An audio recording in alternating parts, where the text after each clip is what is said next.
Hey everyone, Ryan here at eTrailer. Today on our 2024 Kia Niro, we're going to be showing you how to install the Curt custom fit vehicle wiring harness. Before we do that though, let's take a moment, we'll check this out, make sure it's going to work for you.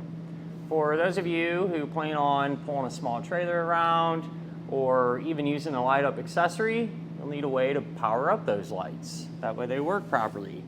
And a kit like this is going to allow you to do that.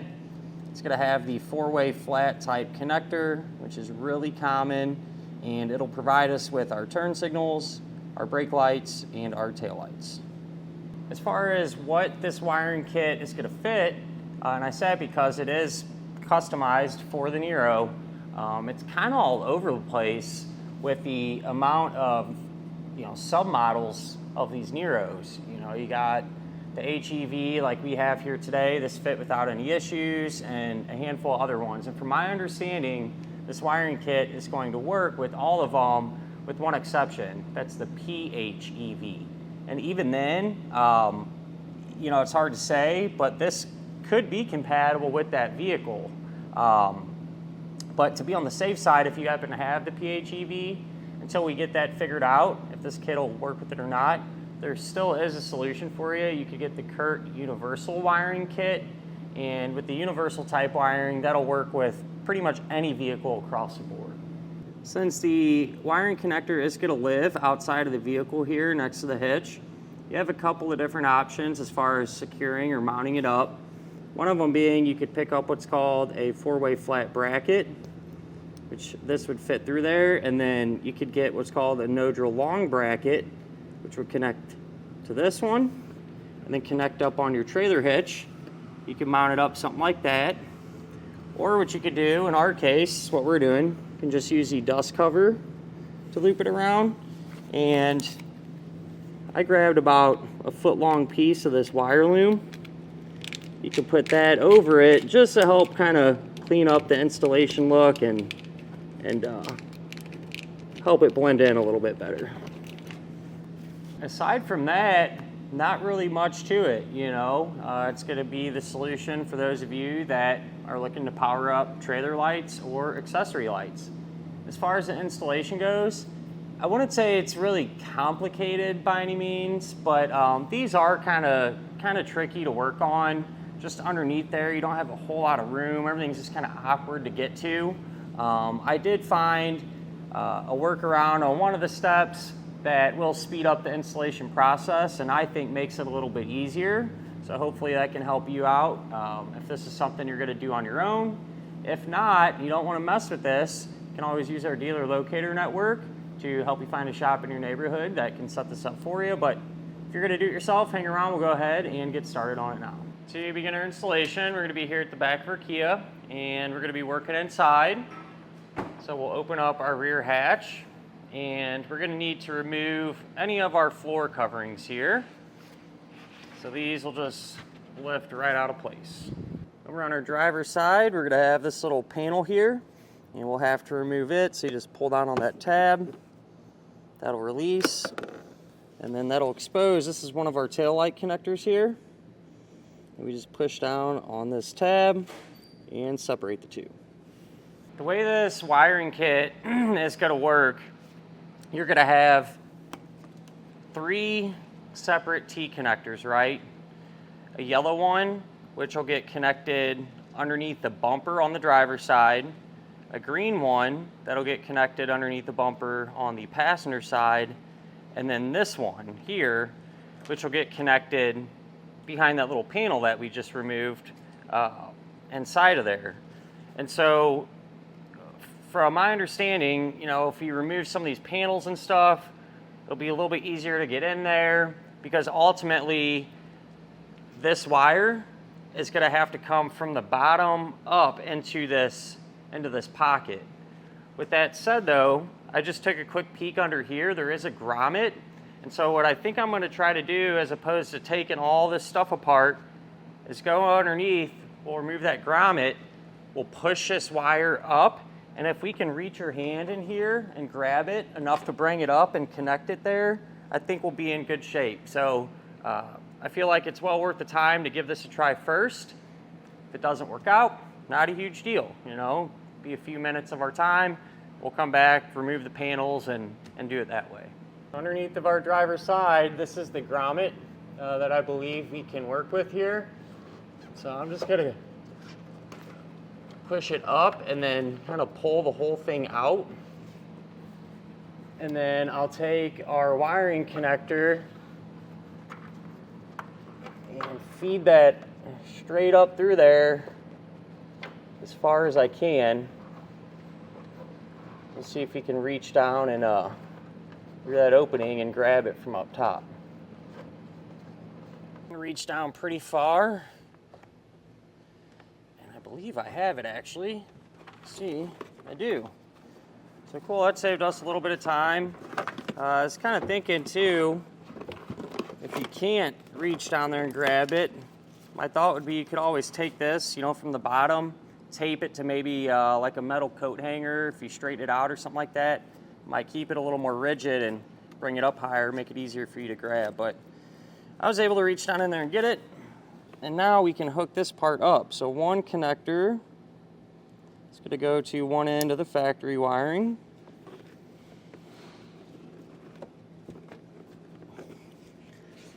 And wherever the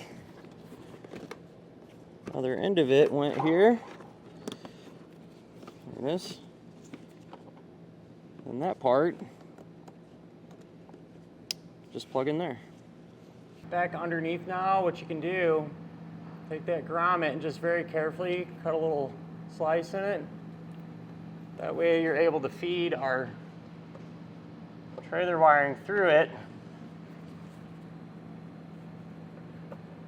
And then we can put this grommet back into position here. Once you get that grommet put back into position, you can come back with some RTV silicone and seal everything up. It's never a bad idea to do that. Now we can locate the driver's side taillight connector behind the bumper. And this is it right here. Being that it's so tight in there, what I'll probably do is just remove it from its little keeper. It's what's kind of keeping the connector in place. That way I can lower this down some and give you a better look at it and how we're going to disconnect it and things like that. So just pop that off of its little retainer and you can squeeze down on the middle of the connector plug, and that'll allow you to release the two ends, separate them from each other. And the side that's going to get plugged into this will be the yellow ends here, and just like up top, one end is going to match up here. Click those together.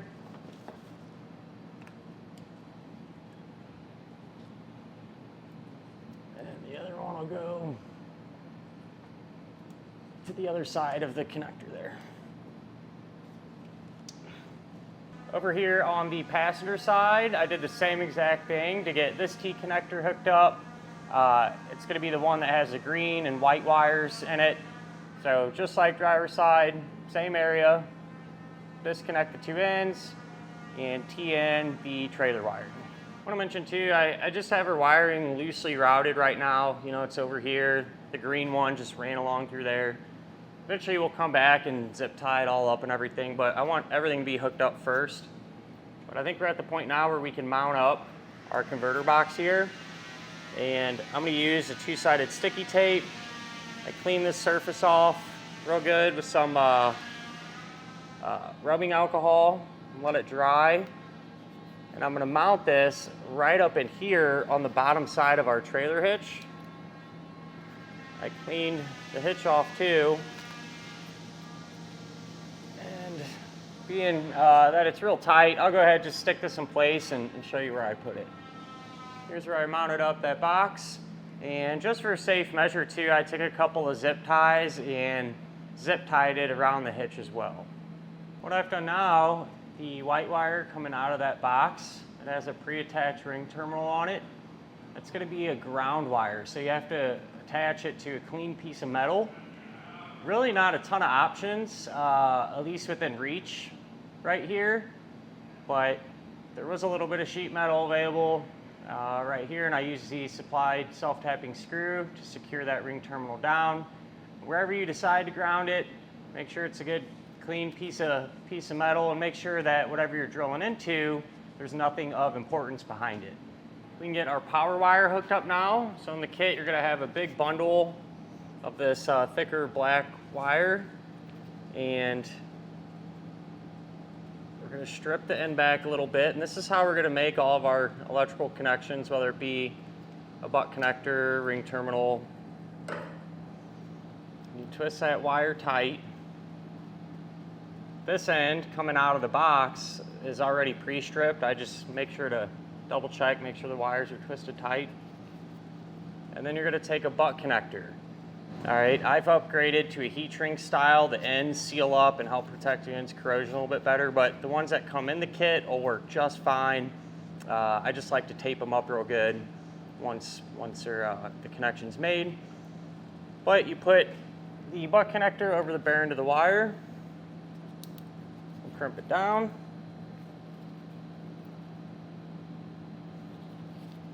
The other end will get connected to the black wire coming out of that box. Get that crimped. With the heat shrink style, you can take a heat gun and seal up the ends. I'm just also going to tape this up. Definitely not going to hurt. And you can start to route this power wire from the back up into the engine compartment here. So I started to do that. Just have it running along like this, kind of up and kind of around through here. Here's where wiring continues. And whenever you're routing wiring, you want to do your best to avoid any hotter moving parts, and you can use some of the zip ties that they give you to secure it along the way. I just have it following these factory lines here. And there's this panel, our car had it. It makes it easier to route if you drop it down. There's just a couple of 10mm head nuts you can pull out. Kind of pull it down, and just tucked it on top of this little piece of plastic here. Up along through here. And up through there. And that's where it goes up into the engine compartment. If you're having a hard time pushing it up through there, you can't always use a pull wire, so you can take a piece of tubing or a metal coat hanger again, drop it down from the top, tape your power wire to it, and then go back up top and pull it right into position. Here's where your wiring comes up in the engine compartment, and then I simply just cut it to length. I used another butt connector and hooked up our included fuse holder. On the other end, I crimped on a ring terminal here, and what I'm going to do is take our ring terminal, and I'm just going to cut a small opening in it, about like that, and that's because we're going to hook it up to this post here. And with these, you know, if I can help it, I try not to let the factory wire lose connectivity with the power posts. It's just something I do. I don't really think it's a huge deal, but by cutting that opening in it, we can take a 10mm socket and just loosen up that nut. I'm just keeping pressure on that connector there. And I'm just gonna slide that ring terminal under the nut, and I'm putting downward pressure on this the whole time to keep everything connected. So that's why I decided to do that, but we'll just tighten this back up. And now that that is in position, you can grab the fuse, go ahead and place that into the holder. Now it's a good idea to test our wiring to make sure that it's working properly. I like to use a tester like this as opposed to just hooking up to a trailer. And I say it because if the trailer happens to have any issues, it could mislead you. I think it's something you did wrong on the vehicle side. But that in mind, we'll try our brake lights. our left turn, our right turn, and our taillights. Now that we know everything is working properly, if you still have that little panel removed on the inside, pop that back in, secure up any loose wiring. And with that done, that'll finish up our look at and our installation of the Curt custom fit vehicle wiring harness on our 2024 Kia Niro.